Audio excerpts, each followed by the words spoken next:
Hi guys, কেমন আছো? আশা করি ভালো আছো। আবার নতুন ভিডিও নিয়ে চলে এলাম। তো দেখো, তোমাদের কাছে আজকে আমাদের কাজের ভিডিও একটু দেখাচ্ছি।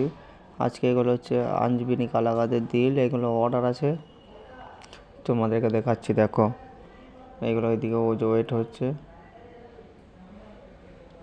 দেখো,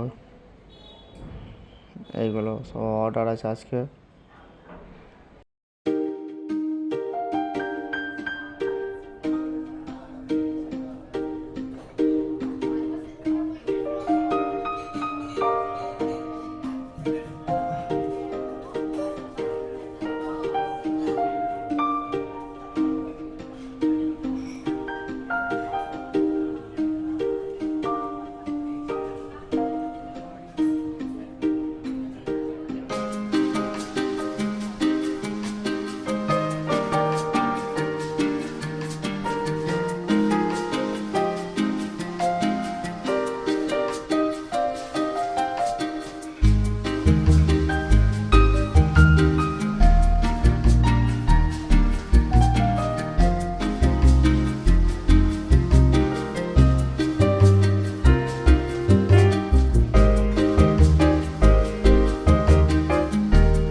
দেখো বন্ধুরা, পুরো মাল কমপ্লিট, অর্ডারের মাল রেডি।